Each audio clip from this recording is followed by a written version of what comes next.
ce thème avec un titre, encore une fois, si vous étiez là ce matin, qui est assez décapant, copropriété, égalité, fraternité. Il manque un mot, on verra avec vous peut-être pourquoi il manque un mot.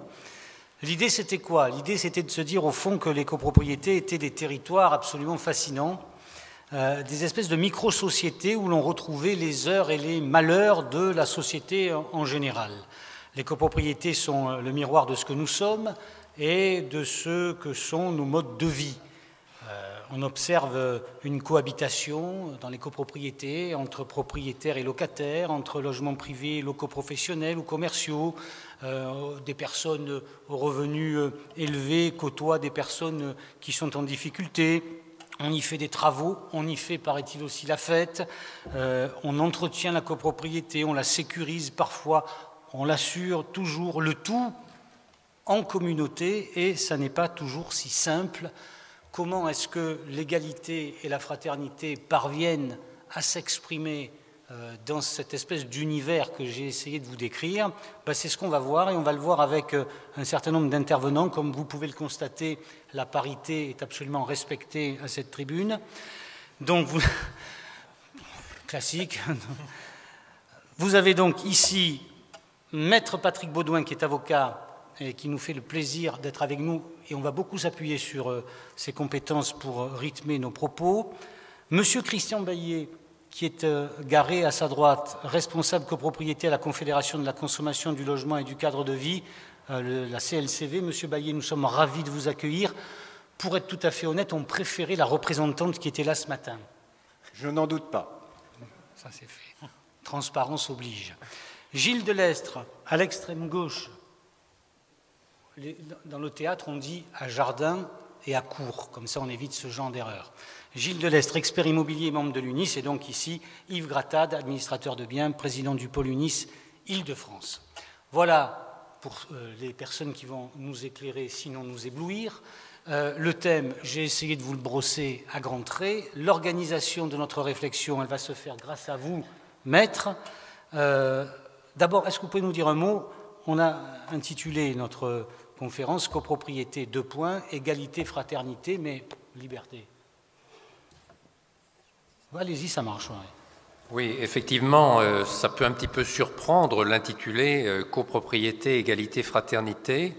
Et je dois dire que quand on m'a demandé d'intervenir sur ce thème, je me suis demandé s'il n'y avait pas eu une omission et si on n'avait pas oublié de me dire copropriété, liberté, égalité et fraternité, tant cette devise républicaine française est quand même ancrée dans à peu près tous les esprits d'une part. Et d'autre part aussi, parce qu'en matière de copropriété, je pense que beaucoup d'entre vous sont des professionnels ou en tout cas connaissent bien la matière, on est très souvent confronté à des notions de copropriété et liberté. Liberté du copropriétaire de jouir de son lot, à condition de ne porter atteinte ni à la destination de l'immeuble, ni aux droits des autres copropriétaires. Et on pourrait multiplier les exemples de référence à la liberté. Maintenant, en définitive, on m'a confirmé qu'effectivement, c'était égalité et fraternité, et que le mot liberté n'était pas dans la thématique du sujet, même si nécessairement, on sera amené à l'effleurer. Alors après, quand on approfondit un peu la réflexion, on voit que finalement, c'est un très bon sujet, je pense, car l'égalité est également présente en termes de copropriété, comme on va le voir à travers plusieurs thématiques qu'on va diviser en 4 thèmes principaux. Alors, on ne va pas rentrer dans le débat qui est à la fois philosophique, politique, social. Est-ce qu'il vaut mieux faire primer la liberté ou l'égalité? On a vu des régimes politiques qui tantôt privilégiaient l'un, tantôt privilégiaient l'autre. Ce matin, on était à 2 doigts de ce débat-là. On n'était pas très loin ce matin. Vous n'étiez pas là. Non, mais on va peut-être y revenir d'ailleurs. C'est pas du tout défendu, tout est libre. Libre, justement. Et quant à la fraternité, bien sûr, là, c'est moins juridique, il faut le dire. C'est plus difficile de trouver un fondement absolument juridique, que ce soit en droit de la copropriété ou ailleurs, à l'expression fraternité.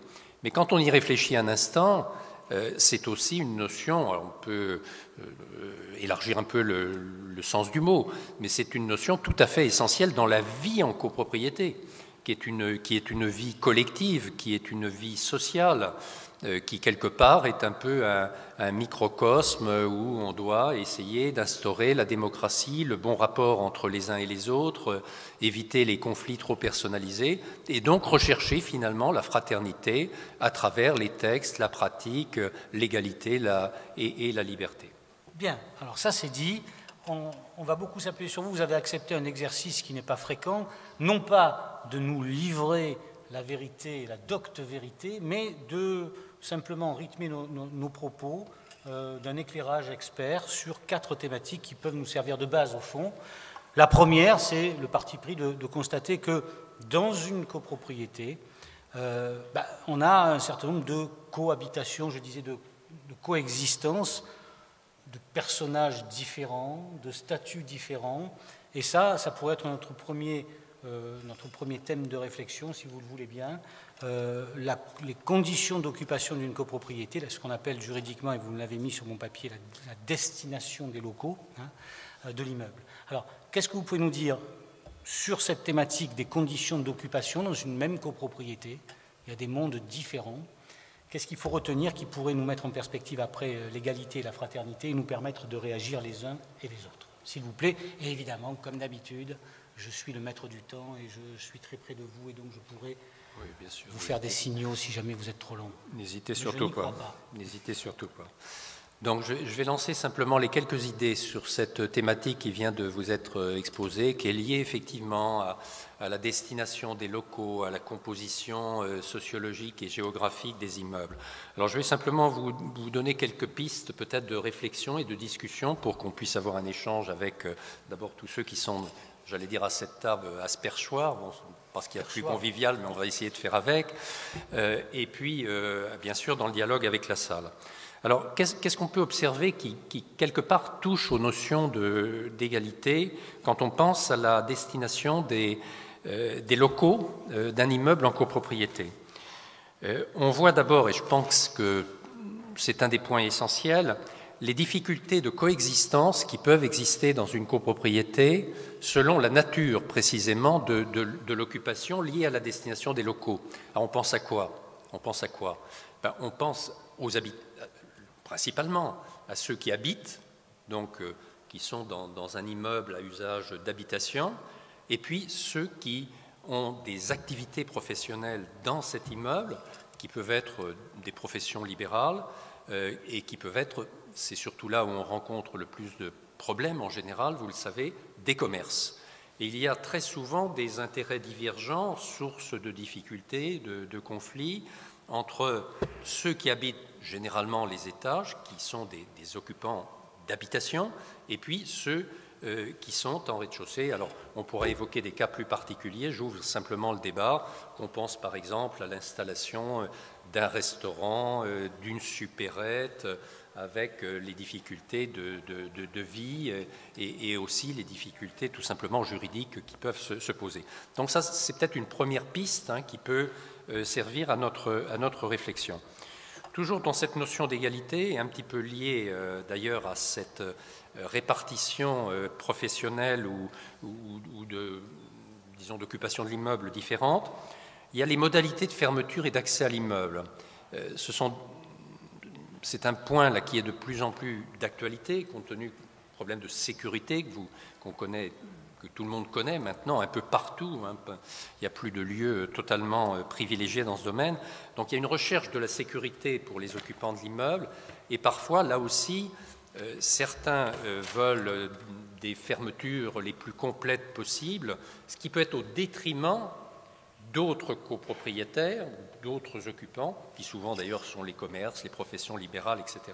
Et là aussi, il peut y avoir une sorte de rupture d'égalité entre les occupants. Troisième, je vous ai dit 5 thèmes que je propose, il y en a sûrement d'autres, mais troisième thème qui est assez intéressant et qui là touche très directement à l'égalité, au sens social du terme, c'est la différence de traitement selon les locaux.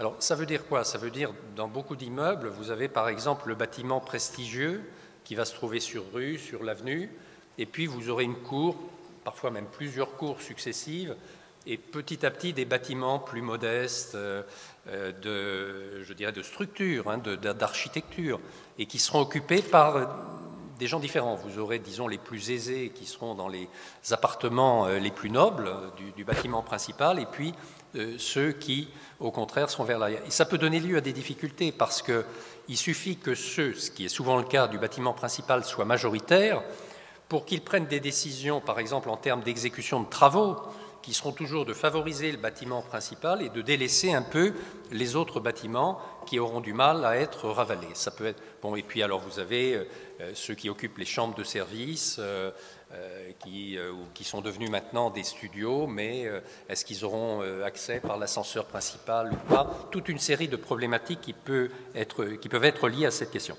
Quatrième point qui peut servir à notre réflexion, c'est la destination et l'usage des parties privatives. Vous savez que dans les états descriptifs de division, en général, on vous dit qu'un lot est affecté boutique, appartement, cave, garage, et parfois c'est très contraignant si on s'en tenait à cet état descriptif de division. Et ça peut créer des divergences entre copropriétaires au fil des temps, défavoriser certains. Là, il y a une jurisprudence très libérale sur laquelle on pourra revenir, qui fait en sorte que l'état descriptif de division lui-même n'est pas contractuel et que donc on peut modifier la destination des locaux telle qu'elle figure à l'état descriptif de division, pourvu de ne pas porter atteinte à la destination de l'immeuble ou aux modalités de jouissance des autres copropriétaires. Toujours cette recherche d'équilibre sur la liberté et l'égalité. Dernier point, l'utilisation des parties communes. L'utilisation des parties communes. Alors là, vous avez... Quel est le critère que retient la jurisprudence? C'est que dès lors qu'il y a des parties communes, chaque copropriétaire doit pouvoir avoir des droits équivalents sur les parties communes, que ce soit une cour, que ce soit un jardin, dès lors que ce sont des parties communes non privatives, hein, sans jouissance privative, donc qui ait cette égalité. Et je citerai juste deux arrêts, puis je termine pour que vraiment le débat soit ouvert. Par exemple, lorsque vous avez une cour où l'on peut mettre quelques emplacements de parking, mais le règlement de copropriété ne prévoit rien.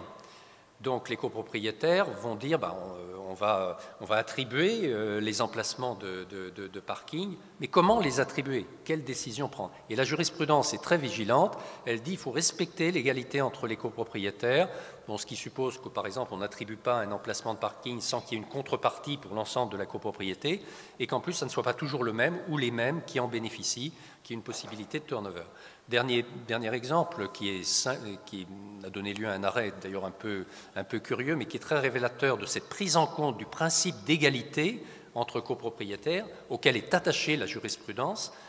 C'est dans un immeuble où vous aviez un restaurant qui avait des conteneurs à poubelles qui étaient le triple ou le quadruple des conteneurs à poubelles d'habitation. Et il y avait une résolution d'Assemblée générale qui avait dit débrouillez-vous le restaurant, vous mettez vos conteneurs où vous voulez, mais pas dans le petit emplacement parce que vous prenez trop de place par rapport aux conteneurs des lots d'habitation. Eh bien, la Cour de cassation a dit non, parce que c'est une rupture d'égalité. Vous êtes en train de défavoriser le local commercial qui ne disposerait plus du même droit que celui dont disposent tous les autres. Voilà quelques pistes, quelques exemples rapidement lancés. Mille fois merci pour la précision et la concision de vos propos. Monsieur Baillet, quand vous entendez ce genre d'exemples très concrets, est-ce que ça fait partie des sujets sur lesquels vous êtes alerté ou pour lesquels on vous demande d'intervenir? Oui. Ça, c'est... Oui.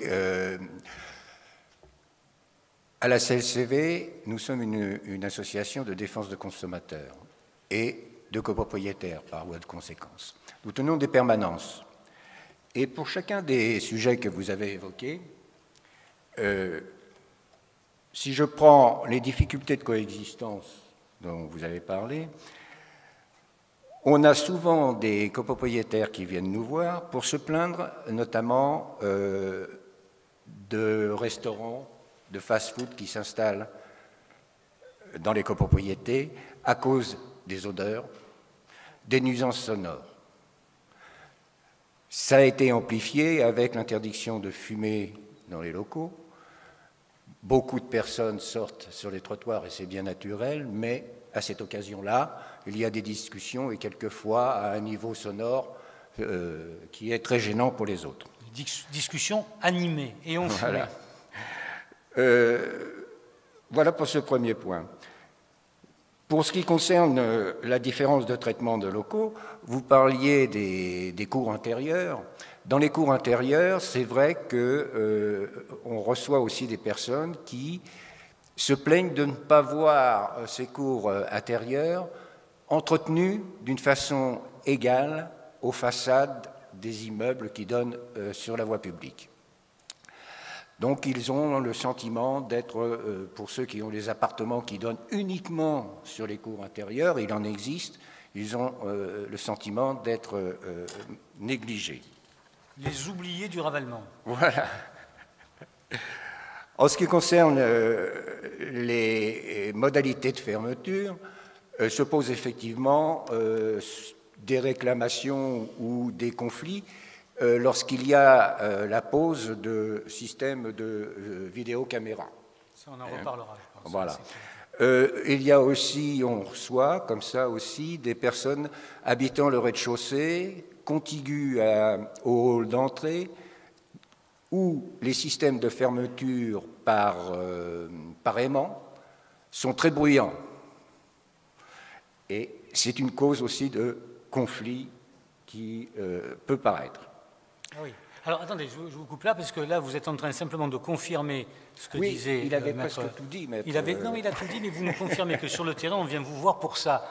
Du côté des professionnels, est-ce que vous retrouvez ce genre de situation? Oui, forcément, mais comment est-ce que vous pouvez les traiter? Parce que là, quand la porte fait du bruit, quand il y a un commerce en bas et des habitations en haut, ce qui est quand même assez fréquent, comment est-ce que vous pouvez répondre? Il n'y a pas de réponse parfaite, simplement, c'est déjà peut-être de rappeler ce qu'est la vie en collectivité. Lorsqu'on devient copropriétaire, la première des choses, c'est qu'on commence par accepter ce règlement qui lie tout le monde, qui est le contrat de copropriété, qui est le règlement de copropriété. Alors ce règlement de copropriété, c'est quand même ce qui va constituer le fil conducteur des relations qui existent entre les copropriétaires eux-mêmes et entre les copropriétaires et les syndicats. Donc, déjà en revenant à cette première base, qui est de dire qu'a-t-on voulu faire au démarrage de la copropriété? Puis bien évidemment, la vie en copropriété s'enrichit de toutes les évolutions, de toutes les attentes. Il est évident qu'une copropriété prise à son démarrage et puis une copropriété 10-15 ans après, les attentes et les besoins ont évolué.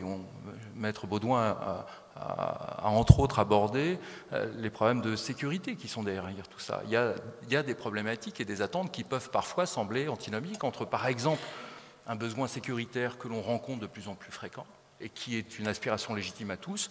On achète un bien pour y vivre d'une façon sereine et sécure, et puis l'exercice nécessaire de professions commerciales, individuelles, qui, à l'inverse, ont besoin d'ouvrir, d'accueillir des gens pour pouvoir s'exercer. Donc on se retrouve un petit peu comme d'habitude entre le marteau et l'enclume, c'est-à-dire l'expression d'un besoin très collectiviste de sécurité, et puis quelqu'un qui a besoin tout simplement de rentabiliser le bien dans lequel il a investi. Concret, un médecin s'installe au premier étage d'un immeuble, il faut pouvoir rentrer et sortir. Bien sûr. Alors la loi a organisé cela, hein, elle a permis d'organiser et définit, c'est ce que rappelait Maître Baudouin, les conditions d'accès. Mais ceci n'est jamais facile à faire comprendre. Le principe de fermeture aujourd'hui d'un immeuble est acté, puisqu'il est inscrit dans la loi, mais il n'en demeure pas moins que doivent s'organiser, et c'est le rôle de l'Assemblée générale de définir ensemble qui va faire quoi et comment. Et c'est à ce moment de l'Assemblée générale où se cristallisent souvent ces problèmes et où le syndic a un rôle, je dirais, à la fois de rappel de ce qu'est cette règle, mais la règle sans mise en œuvre à la satisfaction de tout le monde, c'est pas très intéressant. Donc, c'est vous qui donniez l'exemple d'un cabinet de psychiatrie qui était installé dans un... Non, c'est un problème qui se pose de façon importante parce que, par définition, la fréquentation d'un cabinet de psychiatrie relève d'une certaine, je dirais, clientèle qui n'a pas forcément besoin d'édicter ou de se nommer. Et donc, le psychiatre a par définition une volonté d'accueil dans l'anonymat. Donc, va-t-il demander forcément l'identité ou va-t-il donner l'identité alors même que cela fait partie des conditions de sécurité aussi? On n'ouvre pas n'importe qui dans un bâtiment en copropriété, Dieu merci. Donc, ceci, à mon sens, passe par un dialogue qui est indispensable lorsqu'on est dans ces immeubles mixtes, de définition entre les besoins, les attentes et l'explication de chacun. Parce que je crois que très souvent, le défaut vient aussi de l'absence de dialogue. Il faut prendre le temps de définir ce dont on a besoin, et il est légitime, à partir du moment où le règlement de copropriété l'a organisé, qu'une profession s'exerce, parce que ça fait partie de la vie en copropriété. Cette personne participe aux charges, elle en a la définition et donc l'obligation. Il est tout aussi logique que l'intérêt collectif soit préservé, et c'est bien le rôle du reste du syndic d'essayer de mettre tout cela dans une perspective qui soit une perspective d'équilibre. Donc l'affectation, M. Grattard, l'affectation des locaux est prévue souvent dès le début, donc la cohabitation est organisée. Elle est souvent prévue par le règlement. En tout cas, elle peut être autorisée par le règlement de copropriété. Elle n'est pas forcément prévue telle qu'elle peut se passer maintenant dans différents immeubles. Vous avez une affectation qui est définie dans le règlement de copropriété. Ce n'est pas pour autant que des locaux dits à usage mixte, par exemple, vont être utilisés à usage mixte. Ils peuvent être utilisés uniquement en habitation, mais ils peuvent être aussi utilisés par un médecin, effectivement, qui reçoit de la clientèle et qui va donc utiliser ces locaux d'une autre façon qu'un copropriétaire qui l'habitera juste pour y vivre. Par exemple, effectivement, il a des conditions d'accès à sa clientèle qui sont des fois des digicodes, des fois des interphones. Ensuite, il y a la condition d'utilisation de l'ascenseur. Si jamais il est au 6e, forcément, l'ascenseur sera plus utilisé parce qu'il reçoit plus de personnes que quelqu'un qui ne fait qu'y habiter et qui a donc que sa famille qui l'utilise. Tout ce genre d'occupation et donc effectivement de déséquilibre éventuel de l'égalité cause des conflits qui, la plupart du temps, se retrouvent devant les tribunaux et pour lesquels, derrière, on obtient des jurisprudences. La jurisprudence est importante dans ces domaines-là, dans cette catégorie-là que vous avez évoquée? Oui, il y a des jurisprudences extrêmement importantes. Par exemple, la destination des locaux, les changements de destination, le point de savoir si dans un immeuble en copropriété, on peut exercer par exemple une activité justement de restaurant ou de supérette selon le règlement. Bon, c'est une source de litige extrêmement abondante. La deuxième observation, ça je rejoins tout à fait ce qui a été dit à l'instant, c'est que l'expérience prouve pour tous les professionnels, qu'ils soient avocats, administrateurs de biens, magistrats, que dans ces problématiques qu'on évoque, par exemple les conditions d'accès, le cas est très intéressant, celui du psychiatre, il n'y a pas de réponse juridique la plupart du temps. Il ne faut pas penser que le droit ou la justice vont solutionner par un coup de baguette magique des difficultés qui sont des difficultés intrinsèques, qui sont des difficultés souvent assez factuelles, relationnelles. Donc, je rejoins ce qui a été dit. Il faut essayer de trouver à vivre ensemble. Alors, vous me direz, bon, quand ce n'est pas le cas, qu'est-ce qui se passe? On a effectivement recours au juge. Mais souvent, le juge va apporter une réponse qui ne satisfera personne parce qu'il n'arrivera pas à solutionner. Il y a les cas où c'est possible, bien sûr. Il y a les cas où vous avez une réponse judiciaire. Mais ce n'est pas toujours la situation. Monsieur Baillet, comment est-ce que vous agissez, vous, dans ces cas-là? Vous allez forcément en justice, ou alors vous essayez de trouver une voie de médiation? Non, on s'efforce de trouver une voie de médiation. En ce qui nous concerne, la CLCV, aller en justice, ce n'est pas forcément une solution. C'est pas une solution. Vous n'aimez pas les juges? Je n'ai rien contre les juges, pardon.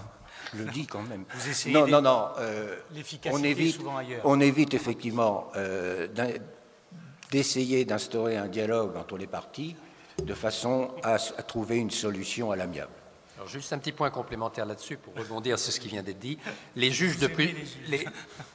Je ne sais pas, je ne répondrai pas. Oui et non. Les juges de plus en plus essaient de recourir à la médiation, justement. Donc c'est bien la preuve qu'eux-mêmes ont cette conscience qu'ils n'arrivent pas toujours à trouver une solution purement juridique. Seule chose, deux observations sur la médiation judiciaire, c'est que d'une part, il faut qu'elle soit acceptée par toutes les parties. Le juge ne peut pas l'imposer, il faut une acceptation des parties. Et deuxièmement, il faut bien dire, et je pense que les professionnels syndics qui sont ici ne me démentiront pas, qu'il est souvent difficile de parvenir à un accord amiable dans le cadre d'une médiation avec une copropriété, tout simplement parce que c'est lourd à gérer, que le syndic n'est pas un interlocuteur qui peut prendre toutes les décisions et que donc il est obligé de revenir en assemblée générale. Et c'est vrai que ça alourdit le processus, ça le complique et parfois ça l'entrave. L'un et l'autre qui êtes des professionnels du syndic de copropriété, est-ce que vous avez ce rôle de premier médiateur et est-ce que vous avez les armes suffisantes pour le jouer, ce rôle-là? Bien sûr. Bien sûr. Le syndic est le mandataire du syndicat de la copropriété, et sa limite et en même temps son pouvoir, c'est de gérer l'intérêt collectif. Donc effectivement, lorsque des conflits s'organisent entre deux copropriétaires, c'est pas toujours facile d'intervenir à ce titre-là. Et j'en viens à mon propos liminaire, c'était de se dire, bon, bah, écoutez, on va essayer ensemble de se rappeler ce qu'est la règle qui prévaut entre nous. La médiation, on l'a fait d'une façon quasi quotidienne. J'ai envie de dire que c'est ce qui fait aussi la grandeur, mais parfois la difficulté de ce métier. Parce qu'on détient une parcelle de pouvoir de qui? De la collectivité. Mais est-ce que chacun des membres qui la composent vous reconnaissent ce droit? C'est pas toujours simple.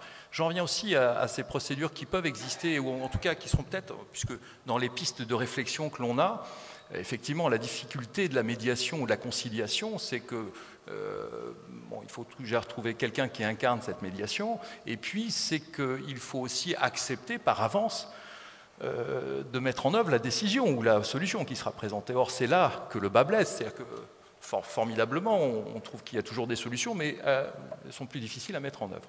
Donc il faut aujourd'hui qu'on se penche sur les solutions qui, effectivement, en marge de la solution purement judiciaire, peuvent permettre d'apporter des décisions qui à la fois engagent ceux qui les prennent et en même temps émanent de quelqu'un qui soit suffisamment dégagé de la pression du quotidien, et ce n'est pas toujours le syndic qui peut l'être, pour pouvoir apporter cet avis indépendant. Il y a des procédures, moi je crois beaucoup en ces procédures d'arbitrage qui viendront petit à petit renforcer. Alors elles n'émanent pas du droit français, elles ont d'autres origines. Est-ce qu'on pourrait les appliquer en matière de copropriété? Je pense qu'il y a une piste de réflexion en la matière, parce qu'on s'aperçoit que la conciliation a montré quand même ses limites. Quelque chose à ajouter, M. Grattan? Oui, alors c'est vrai que notre rôle, effectivement, est d'essayer de trouver des solutions à tout ce genre de problèmes qui peuvent exister. Je pense que les solutions, on peut toujours les trouver lorsque la bonne volonté est de mise des deux côtés, et que malheureusement, ce n'est pas toujours non plus le cas. Je veux dire que chacun voit toujours son intérêt, souvent avant l'intérêt collectif, ce qui rend les choses toujours un peu plus difficiles quand il faut trouver des solutions. Maintenant, quand vraiment la volonté des deux côtés pour trouver cette solution, on la trouve toujours. Alors, le deuxième volet, évidemment, encore une fois, vous pourrez poser les questions que vous souhaiterez plus tard poser sur cette thématique. Deuxième volet, toujours avec la même concision et précision, où peut s'exprimer la légalité, où peut s'exprimer la fraternité, en tout cas où les problématiques se posent, c'est au niveau des charges de copropriété. Qu'est-ce que vous pouvez nous dire à ce niveau-là? Oui, alors sur les charges de copropriété, là aussi, comme vous le savez, il y a des sources de conflits, de contentieux, et c'est un domaine dans lequel, à l'évidence, il doit y avoir cette notion d'égalité qui est respectée entre les copropriétaires, de façon à ce qu'il n'y ait pas des copropriétaires désavantagés financièrement. Alors là aussi, quatre pistes, si vous voulez, de réflexion, de discussion, d'échange. Premièrement, la situation qu'on rencontre quand même assez souvent, surtout dans les règlements de copropriété anciens qui datent d'après-guerre, une répartition des charges inéquitable. C'est-à-dire que vous avez des copropriétaires qui sont surchargés en millième de charge. Alors on a vu ça très souvent après la Deuxième Guerre mondiale, où les locaux commerciaux, en particulier les lots de rez-de-chaussée, les locaux commerciaux, se sont trouvés très surchargés par rapport aux lots d'habitation. Alors il y a une raison historique, c'est que le rapport locatif d'un local commercial après la guerre était bien plus important que le rapport locatif d'un local d'habitation, puisque vous savez qu'il y avait la loi de 1948, qui était une loi d'encadrement des loyers, très pénalisante, il faut le dire, pour les propriétaires, qui donc parfois avaient des appartements somptueux, mais qui étaient loués à des loyers dérisoires. Donc il y avait une sorte de philosophie qui disait, après tout, puisque les propriétaires de lots d'habitation ont des revenus assez faibles, on ne va pas leur donner des charges trop fortes et on va donner un peu plus de charges aux lots commerciaux. Ce qui fait qu'aujourd'hui, on voit des règlements de copropriété des années 50 où, à l'évidence, il suffit de regarder les millièmes, on voit que les locaux commerciaux sont surchargés. Alors ça, c'est une des situations, mais il y en a beaucoup d'autres, bien évidemment.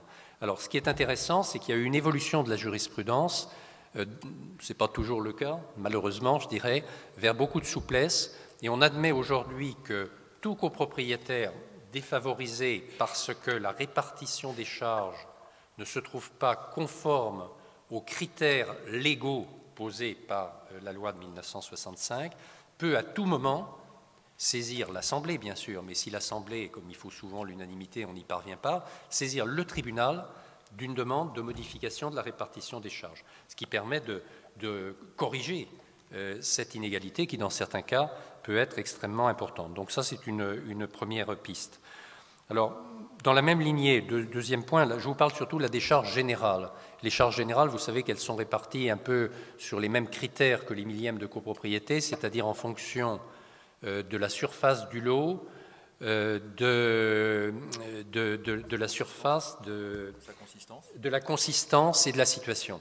Superficie, consistance et situation du lot. Superficie, consistance, bon, selon que vous avez plus ou moins de hauteur de plafond, puis situation, si vous êtes au 6e étage, en principe, avec vue dégagée, c'est mieux que d'être au premier avec vue bouchée. Donc voilà. Alors, de même, deuxième piste, si vous voulez, on a le même problème avec les éléments d'équipement. Et là, c'est une source aussi de contentieux. Alors, éléments d'équipement sont principalement le chauffage et les ascenseurs. Et on voit très souvent, je pense, des copropriétaires qui se plaignent en particulier de la répartition des charges d'ascenseurs, qui ne tient pas compte de la progressivité des étages, etc., qui ne tient pas compte de ce qu'on appelle le critère d'utilité. Et là aussi, la jurisprudence a évalué dans un sens... Ça, c'est pas cadré, ça n'existe pas. Je vous coupe juste quand on vient vous voir, là, vous avez des textes qui vous servent à informer celles et ceux qui viennent se plaindre ou... C'est cadré, ce genre de choses. Oui, c'est cadré, mais vous savez, en copropriété, il y a, et ce n'est pas à vous que je vais l'apprendre, la loi et le sentiment. Les copropriétaires, par rapport aux charges, sont très, j'ai envie de dire, sont très sensibles à ce sujet. C'est un sujet de récrimination constant, pratiquement. Les charges sont presque toujours jugées excessives. Ça, c'est normal. C'est toujours trop cher. Si vous aviez assisté au débat ce matin, c'était une tuerie. Oui. C'est toujours beaucoup trop cher. Et il faut bien reconnaître que lorsqu'on reçoit les copropriétaires en entretien, on s'aperçoit très facilement qu'ils ne savent pas évaluer le niveau des charges.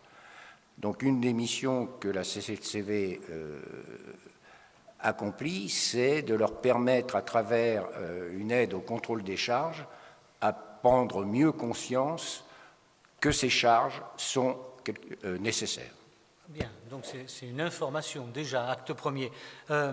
Maître Baudouin, j'imagine que vous allez nous parler aussi de copropriétaires défaillants. Oui, tout à fait. Troisième cas. Juste, je termine sur ce point par rapport à ce qu'il faut bien dire, c'est que la loi ne dit pas tout. Quand la loi vous dit, par exemple, que les charges des éléments d'équipement, ascenseur ou chauffage sont réparties en fonction de l'utilité, elle ne vous donne pas la règle. Donc après, par exemple, l'utilité, est-ce que vous tenez compte d'un coefficient de progressivité d'1,2 au premier étage, 1,4 au deuxième ou autre? Après, vous voyez qu'il y a une marge d'appréciation. Alors effectivement, j'en viens à un autre thème qui est le cas des copropriétaires. Je voulais me permettre juste d'intervenir sur un point sur lequel on est souvent saisi. Le syndic ne dispose pas de la capacité de modifier la règle de répartition de charges. Cette capacité de modifier une répartition de charges qui est définie dans un règlement de copropriété n'appartient qu'au juge, à l'Assemblée générale, mais en aucun cas au syndic. Et toute la difficulté aussi parfois des relations qui peuvent s'instaurer, c'est de bien comprendre que le syndic n'est que l'exécuteur d'un règlement qui, même si ce règlement constate cette inégalité, il n'en demeure pas moins que ce règlement prévaudra.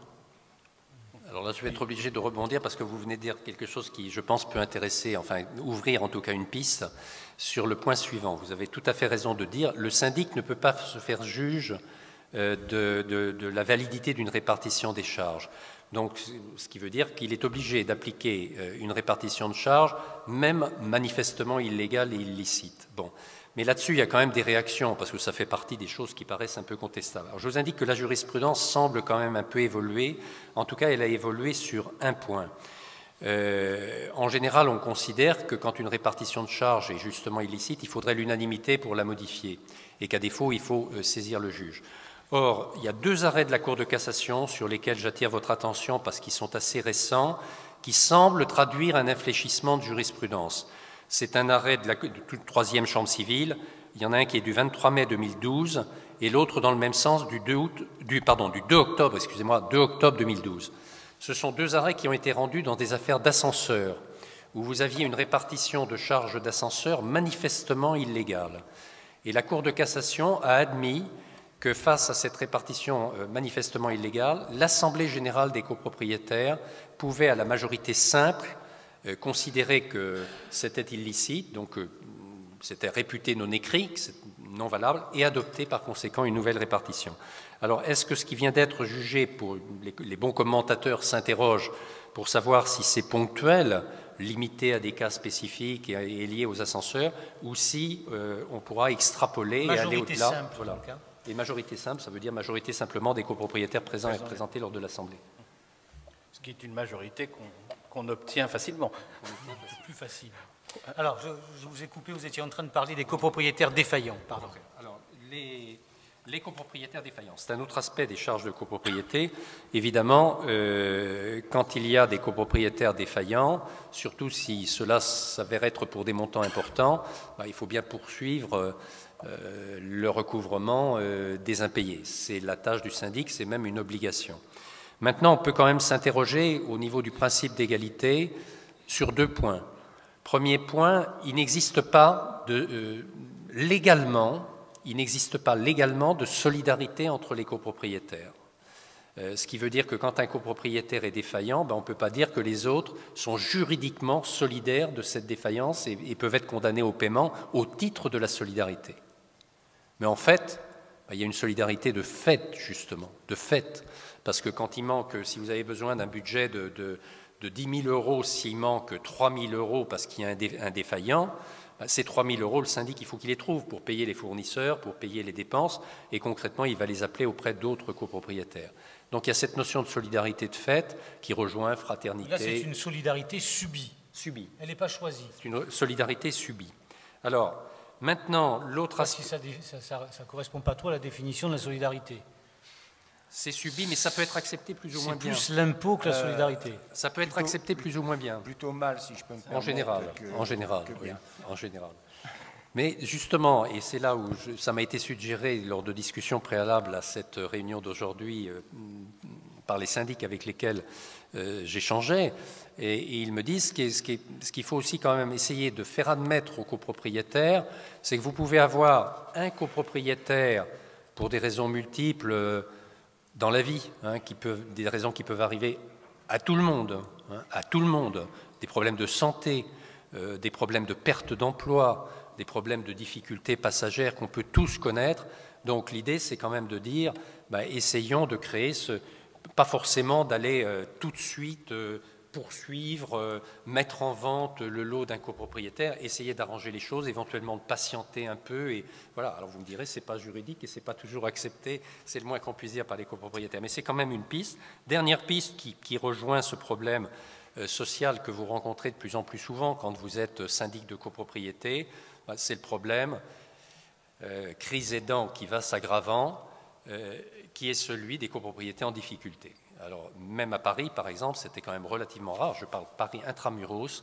On commence à rencontrer ce type de problématique qui était plutôt réservée à la périphérie parisienne, avec là aussi, dans les grands ensembles, des problèmes. Enfin, beaucoup d'entre nous sont confrontés. Moi, je le suis en tant qu'avocat, et je dois dire que parfois, vous avez des situations parfaitement inextricables, qui d'ailleurs ne peuvent être solutionnées que mal souvent, que par l'intervention des pouvoirs publics. Donc voilà quelques pistes de réflexion sur les charges. Vous les rencontrez dans les copropriétés, vous aussi, vous en êtes le témoin ou le réceptacle à travers l'association que vous représentez? Oui, ça devient... Bon, le contexte économique et social actuel fait, et vous le connaissez, que malheureusement, ce genre de situation a tendance à se multiplier. Est-ce qu'il existe des fonds de solidarité dans les copropriétés? Alors oui, la loi a parfaitement organisé cette possibilité de se prémunir par avance de ces difficultés de trésorerie en créant une avance permanente de trésorerie. L'Assemblée générale est appelée à se prononcer sur ce principe. Je rejoins tout à fait ce qu'exposait Maître Baudouin, c'est que je pense que une dimension de prévention doit exister dans l'analyse que l'on a du fonctionnement budgétaire de la copropriété. Et du reste, de plus en plus souvent, le syndic va sensibiliser très en amont le conseil syndical sur les difficultés qu'il rencontre, et c'est très souvent aussi la réponse qu'on peut apporter. Parce qu'il y a des comportements très différents entre les débiteurs. Il y a des débiteurs, on va dire chroniques ou de mauvaise foi, ils sont rapidement identifiés, ce sont toujours les mêmes. Et puis il y a effectivement le débiteur qui rencontre une difficulté momentanée. Je pense qu'on a tous dans nos vies respectives rencontré des moments où voilà, l'argent ou les moyens sont moins importants. Donc c'est principalement vers ces copropriétaires-là que, par le biais d'une prévention, par le biais d'un dialogue, on peut éviter de se retrouver devant le juge, parce que tout le monde a perdu, et je suis désolé de le dire comme ça, on a tous perdu lorsqu'on se retrouve dans une procédure judiciaire. Ce sont des procédures qui présentent toujours un aléa, qui coûtent cher, qui vont laisser à la charge de la copropriété comme du copropriétaire des sommes qu'il sera difficile d'expliquer aussi aux autres copropriétaires. Donc à ce niveau-là, le suivi régulier de la trésorerie du syndicat, le partage de l'information, la rencontre des copropriétaires qui présentent ou rencontrent des difficultés sont autant de réponses qui sont de nature à permettre d'aborder ce problème. Yves Attad. Oui, et il est important aussi que les copropriétaires concernés ne refusent pas ce dialogue. Parce que autant le syndic peut essayer de comprendre, de prendre des délais, d'accorder des délais de paiement en les respectant, autant si le syndic n'a pas d'informations et que le dialogue ne s'effectue pas, et que la personne qui se laisse déborder ne prend pas contact et ne fait rien, c'est là où les problèmes effectivement se rencontrent, puisque du coup, l'interlocuteur n'étant plus là, le syndic, lui, va appliquer les procédures qu'il est obligé d'appliquer, et on va se retrouver effectivement devant le tribunal pour des affaires qui auraient pu être réglées à l'amiable si la discussion avait eu lieu. D'autres éléments à apporter sur ce chapitre-là ou pas? En ce qui concerne les copropriétés en difficulté, il faut quand même avoir un peu d'optimisme, entre guillemets, du fait du rapport Braille que vous connaissez tous et qui s'est penché sur cette problématique. L'ANA apporte dans ce cadre-là souvent un appui certain pour essayer de solutionner les problématiques qui peuvent l'être solutionnées. Malheureusement, on a tous à l'esprit certaines situations qui n'ont pas pu être réglées. Bien, alors, le micro est éteint là, non? Non. Oui, ça y est, ça reprend.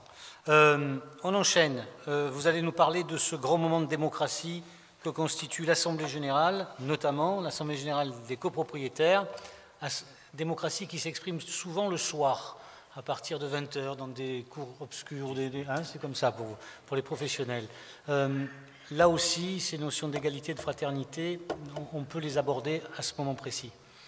Oui, tout à fait. Vous avez raison de souligner que c'est souvent le soir, ce qui n'est pas forcément le meilleur moment, parce que vous avez des gens épuisés de leur journée, qui n'ont pas toujours la maîtrise de leurs propos et qui ne sont pas forcément de la meilleure des humeurs. Et c'est vrai que ça peut jouer. Alors, là aussi, quelques pistes rapidement pour que puisse s'instaurer, quand on aura abordé les 4 thématiques, la discussion et les questions avec la salle. Il y a énormément de choses, évidemment, à dire sur les assemblées générales de copropriété, donc on va essayer de pointer quelques thèmes, puis vous pourrez les élargir et certainement en trouver beaucoup d'autres. Au niveau de l'égalité, il y a une première question qui vient évidemment à l'esprit, c'est la situation de la copropriété où vous avez un copropriétaire majoritaire. Et ça peut exister dans des copropriétés à configuration très diverses.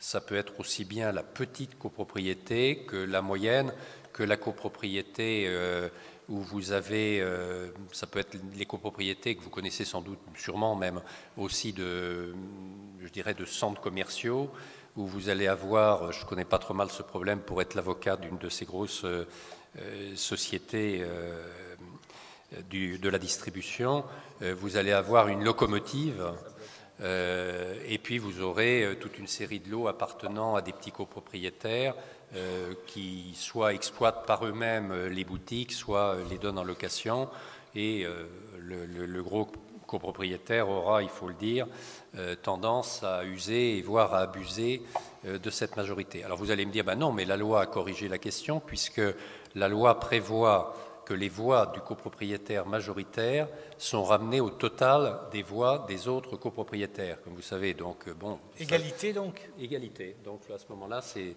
égalité entre le copropriétaire et les autres. Sauf que il suffit d'un autre copropriétaire qui peut ne posséder qu'une cave, qui vote avec le copropriétaire majoritaire pour que le copropriétaire majoritaire se retrouve de toute façon avec la majorité. Donc, ce qu'il faut dire, c'est que la réduction des voix n'est à l'évidence pas toujours suffisante pour éviter quelque part cette volonté de prédominance du copropriétaire majoritaire. Alors certes, deuxième point, la jurisprudence prend très souvent en compte, et c'est un moyen qu'on invoque souvent en tant qu'avocat quand on conteste des décisions d'assemblée générale de copropriété, prend très souvent en compte la notion d'abus de majorité. Alors pas forcément d'ailleurs du copropriétaire majoritaire, ça peut être un abus de la majorité. Exemple d'une majorité qui va se regrouper pour ne pas permettre à un minoritaire d'avoir ses droits. Ça peut être par exemple les copropriétaires des locaux d'habitation qui vont être majoritaires et qui vont prendre des décisions spécifiquement nocives pour le locataire commerçant qui sera minoritaire dans l'immeuble. On va l'empêcher de faire ceci, on va exiger qu'il ne puisse utiliser telle ou telle partie commune à laquelle il a droit, enfin ce que j'évoquais tout à l'heure. Dans la question des conteneurs, là que j'évoquais par exemple, la Cour de cassation fait référence à cette notion d'abus de majorité.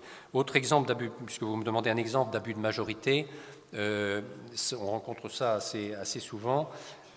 Vous avez des lots qui sont des parties. Vous avez des parties communes qui vont devenir des lots de copropriété qui vont être vendus à un copropriétaire. Alors ça peut être le cas par exemple des combles qui ensuite vont être aménagés. Ce sont des parties communes et la copropriété va vendre ces combles à certains copropriétaires. Et dans certains cas, vous avez un petit groupe de copropriétaires majoritaires qui va s'attribuer les combles, donc qui va se les faire céder pour un vil prix, pour un prix absolument dérisoire. Ils seront majoritaires parce qu'ils seront 3 ou 4. Et puis les autres qui ne bénéficieront pas de cette cession n'auront pas de contrepartie à ce qui est une part de leur patrimoine, puisque chaque copropriétaire est titulaire d'un lot qui comporte des quotes-parts de parties communes. Et ça, on a souvent ces cessions et ces discussions sur des cessions qui peuvent être donc à vil prix. Alors toujours sur les assemblées, troisième point, là ce sont des problèmes, troisième et quatrième point que j'évoque, sont des problèmes liés à la tenue de l'assemblée. Les pouvoirs. Voilà, au déroulement. Voilà, alors ça c'est un truc qui est très pratiqué, les pouvoirs. Oui, c'est très pratiqué. Et pas que dans mon pays, en Corse. Partout. Non, pas que dans votre pays. Il n'y a pas que des procurations. Non, je vous rassure. Alors. Je vous rassure. Je pense que dans votre pays, ça doit l'être un peu. Ça marche bien. Mais ça l'est effectivement. Globalement, on se débrouille. Ça l'est effectivement partout. On n'a pas de leçon à donner, d'ailleurs jamais nulle part, parce qu'en général, on retrouve les mêmes problématiques plus ou moins accentuées. Donc les pouvoirs. Alors les pouvoirs, le problème, c'est que vous avez des copropriétaires qui ne peuvent pas assister aux assemblées. Donc on les invite évidemment à transmettre leurs pouvoirs. Beaucoup d'entre eux vont transmettre des pouvoirs en blanc.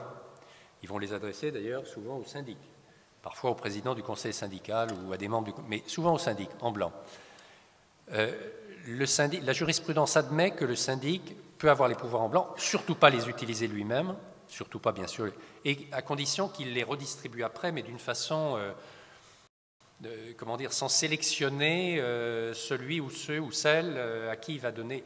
Mais bon, en pratique, vous imaginez comment contrôler exactement la façon dont le syndic, d'ailleurs c'est pas facile pour lui, à commencer par là, comment il va redistribuer ses pouvoirs en blanc. Et dans beaucoup d'assemblées de copropriété, moi je constate, soit lorsque j'y vais, ce qui est relativement rare, mais j'y vais de temps en temps, soit lorsque je vois les résultats des assemblées, qu'il y a eu des utilisations de pouvoirs manifestement manipulés pour faire pencher la balance en faveur de tel ou tel. Alors, tout dernier Ça existe, ça, monsieur? Je vous sens mal à l'aise, là. Non, Non, ça. Alors. Les pouvoirs, en règle générale, sont donnés la plupart du temps, en tout cas de ce qu'on peut en voir, soit au président du conseil syndical qui effectivement les distribue, soit plutôt, logiquement, au président de l'Assemblée qui, derrière, essaye de les distribuer aux copropriétaires qu'ils souhaitent en recevoir, puisque la plupart du temps, le président de l'Assemblée en est déjà les 3 qui lui sont attribués par d'autres copropriétaires, puisque c'est souvent quelqu'un qui connaît un peu la copropriété. Donc c'est vrai que c'est l'un ou l'autre et c'est souvent le président de la copropriété qui est président de l'Assemblée aussi, d'ailleurs. Donc, ouais. Voilà. Donc c'est vrai que la plupart du temps, c'est quand même lui qui les distribue. Gilles Delestre. Non, là aussi, je pense que c'est une pratique qu'il faut savoir expliquer et partager au moment de l'Assemblée générale. Il n'y a aucune... recevoir un pouvoir en blanc, c'est permettre aussi à une voix de s'exprimer. Et je pense que c'est nécessaire. Il ne faut pas les interdire. Non, bien sûr que non. Moi, je suis pour ne pas les interdire. On a déjà suffisamment de mal, au moment de l'Assemblée générale, à ce que la volonté commune majoritaire s'exprime pour que tout ce qui peut permettre de faciliter la prise de décision le fasse. Mais à condition tout simplement de respecter des règles de bon sens. Je pense qu'il est possible pour un syndic d'expliquer qu'il reçoit des pouvoirs en blanc et qu'il les remet soit le plus communément au président du conseil syndical avant pour que celui-ci, très objectivement et devant tout le monde, distribue les pouvoirs. De toute façon, on a une traçabilité, c'est celle de la liste de présence, hein, qui est un des éléments qui émarge du procès-verbal et donc un des éléments de preuve de ce fonctionnement-là. Donc, je crois que simplement, il faut briser un tout petit peu ces dysfonctions. Non, vous voyez un syndic qui prend un air effarouché comme ça? Ah non, pas un air effarouché, pas du tout. J'aimerais ne pas être d'accord, parce qu'après tout, ça créerait un débat. Je suis d'accord avec vous. Donc, je suis d'accord avec vous sur le fait qu'il faut, juste pour terminer un instant, sur le fait qu'il ne faut pas supprimer les pouvoirs en blanc. C'est déjà très compliqué d'avoir le nombre suffisant de copropriétaires aux assemblées. Je vous rejoins aussi pour dire que c'est toujours la même chose. D'ailleurs, je vais terminer sur le 4e point un peu par là. C'est une question d'utilisation. Ce qu'on peut peut-être simplement suggérer, c'est que les syndics, quand ils envoient leur convocation, parfois accompagnent peut-être d'un petit courrier pour dire qu'il faut, de préférence, peut-être retourner les pouvoirs à des personnes déterminées. Il y a peut-être des suggestions qui sont à faire, mais on ne peut pas supprimer, ça je suis d'accord, la pratique des pouvoirs en blanc. Oui et non, parce que, encore une fois, suggérer de l'envoyer au Conseil, la plupart du temps, on rappelle les membres du Conseil dans une convocation, donc si quelqu'un veut prendre le soin de l'envoyer à un Conseil, il a les noms des membres du Conseil. Pas au Conseil, monsieur Gratin. Non, mais ne pas dire à qui. Ah oui, ne pas dire à qui. D'accord, ne pas dire à qui. D'accord. J'avais compris que vous vouliez qu'on suggère quelqu'un. Non. Je ne pense pas que ça soit à nous de suggérer à qui on doit donner le pouvoir. Qu'il donne plutôt, je me suis mal exprimé, qu'il donne nominativement, si vous voulez, mais sans dire qui. Qu'il mette à qui il donne et dessus directement. Ça serait la meilleure des solutions. Sauf que on se rend compte la plupart du temps que la plupart donne le pouvoir au président du conseil syndical, parce que c'est quand même quelqu'un d'important dans une copropriété, et que cette personne ne peut pas en recevoir plus que 3. Donc il y a un moment où aussi, il faudra qu'il les redistribue lui-même, même s'ils ne sont pas en blanc, à son nom, à quelqu'un d'autre, parce que là aussi, encore une fois, je suis d'accord sur le fait qu'on ne peut pas, que les pouvoirs sont nécessaires à obtenir des majorités en Assemblée. C'est soit on diminue, encore une fois, les majorités nécessaires pour prendre des décisions, soit on laisse les pouvoirs. Mais si on fait l'un ou l'autre, on supprime l'un ou l'autre, on ne va pas être bon. C'est vrai que c'est un sujet qui est sensible. Bon, vous l'avez compris, moi je ne m'exprime pas en termes de droit, je m'exprime en tant que miroir, si vous voulez, des copropriétaires que je reçois en consultation. C'est des reproches qui sont souvent exprimés en ce qui concerne ces pouvoirs en blanc. Nous, on leur conseille de donner des pouvoirs à des personnes nominatives, déterminées, et tant faire que se peut, que même au niveau des résolutions, ils indiquent s'ils sont pour ou contre les votes à faire. Alors, j'ai entendu donner les pouvoirs au président de l'AG. Et là, je parle franc, à condition que ça ne soit pas le syndic qui prenne la présidence de l'AG. Ça arrive. C'est pas le cas. Excusez-moi, je dis. La loi l'interdit. C'est pas que le syndic est président de l'AG ? J'espère que ça n'est pas le cas, parce que la loi l'interdit. C'est interdit par la loi. Non, mais vous parlez droit, et moi, je vous parle de réalité. de ce qui vient vers nous, ce que nous disent les copropriétaires. Alors, je pense que la différence, c'est que souvent le syndic anime l'Assemblée, alors que c'est au rôle du président de le faire, il n'y a pas de doute. Sauf que le président d'une Assemblée n'est pas forcément la personne qui ait envie d'abord de le faire, parce que c'est souvent difficile d'en trouver un aussi. Une fois qu'il l'est, il n'a pas forcément envie d'animer une assemblée, et c'est vrai que souvent le syndic vient pallier au manque d'animation du président, parce que c'est son métier aussi de connaître la copropriété et de le faire. Maintenant, son rôle propre, c'est effectivement secrétaire de séance, c'est pas d'animer l'assemblée. Donc si on a un président qui anime, c'est très bien, parce que c'est normalement comme ça que devrait se dérouler une assemblée.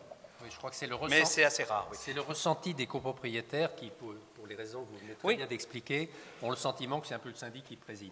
Ceci étant, je dois dire quand même, je fais beaucoup d'affaires d'annulation d'assemblée générale. Sauf erreur, je n'ai jamais vu quand même cette erreur-là, c'est-à-dire le fait que le syndic préside l'assemblée. Ça, je le vois jamais. Non, c'est pas écrit. Le problème, c'est que c'est jamais écrit sur le PV. En plus, ça c'est vrai. Il est président secrétaire. C'est vrai. C'est un président de fait. Plutôt. Président de fait. Dernier point, après on vous donnera la parole comme ça. Dernier point que vous avez souhaité évoquer, c'est-à-dire alors là les modalités de jouissance au sein de l'immeuble en copropriété. Je termine juste, excusez-moi, sur le point précédent. Pourquoi juste un petit point. Sur le point précédent, c'était juste de dire le rôle aussi justement, si vous permettez, excusez-moi, du président de séance et du président du conseil. Lors de l'Assemblée, il faut bien voir que le président de séance, le président du conseil syndical, c'est souvent le même d'ailleurs, et les membres du conseil syndical peuvent jouer des rôles soit d'apaisement, soit au contraire d'amplification des conflits et des difficultés. Je pense que le rôle est vraiment très important, de manière générale dans la vie de la copropriété, mais encore plus particulièrement au moment de l'Assemblée. Les temps sont ce que sont les hommes. Quand les hommes sont bons, les temps sont bons.